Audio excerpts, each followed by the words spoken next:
Thank you. Senator Capito. Thank you, Madam Chair, and thank you, Mr. Washington, for being here with us today. We've seen a number of troubling events, and I'm sure these have been gone over in the commercial aviation, from the ground stop to 5 near misses, one of which was just in Boston on Monday. And so I have, obviously, I think everybody does, and certainly you share the concerns over a potential disaster here. Do you think the workforce policies are a contributing factor at FAA? And would you commit to having the FAA workforce return in person 5 days a week? Because our testimony from several weeks ago said that's not occurring right now. I want to understand what the direction of the administration is around that. Now, I do think that the critical nature of FAA work, we need folks there. And folks are already there, those safety critical positions, and they have been there through the pandemic, and we need to not forget about them who have been there at every airport in the country. But I want to understand exactly where the FAA is on that, and I would look very, very closely. I'm a traditionalist in that respect in terms of 5 days a week. Thank you, sir. Let me ask you this. You've been at the Denver airport for 2 years now? Yes, almost, yes. How often do you go to the air traffic control tower to just see what's going on? Quite often, Senator. Is that like once a week or? I go there not once a week, but quite often throughout the year. Have you been in a rural air traffic control tower to see the differences? I have not, Senator.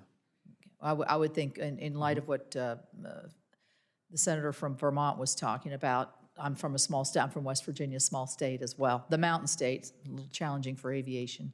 So those smaller towers, I think, are exceedingly important to the overall safety of our air traveling public.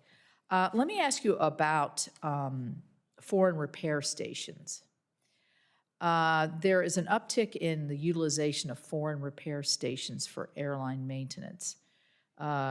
Congress mandated that these stations are supposed to have the same standards as our domestic repair facilities. And obviously, we would know how important that is. But in reality, they really are not. There are reports that some have gone years without FAA inspection, and that many do not even have drug or alcohol testing requirements. How do you see the role of foreign repair stations in light of the FAA?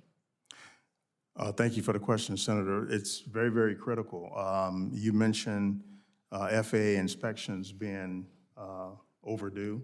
Yes. I would want to look at that and find out why that is so, and make sure that we get up to date on those. But I think it's very, very critical that that we satisfy the congressional mandate in that area. I mean, I think obviously I would wholeheartedly agree with that, even if that would mean hiring extra inspectors to fulfill that obligation. I think that's exceedingly important as well. Yes.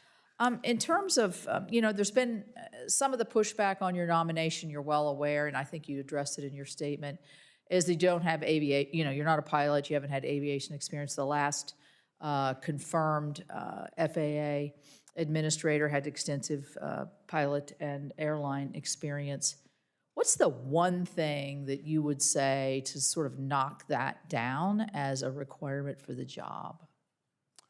Thank you, Senator. Leadership.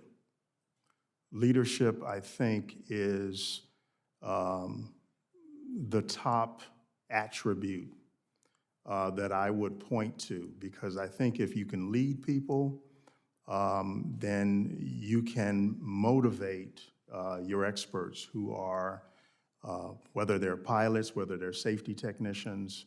I think leadership is a key piece of not just FAA, but it's a key piece of everything we do, including the United States Senate. Well, I'm sure that a lot of the leadership skills that you have were formulated in your long service in our military, and I, as an American, am very grateful for that service. So thank you for that, and thank you for being with us here today. Thank you. Thank you. Senator Sinema.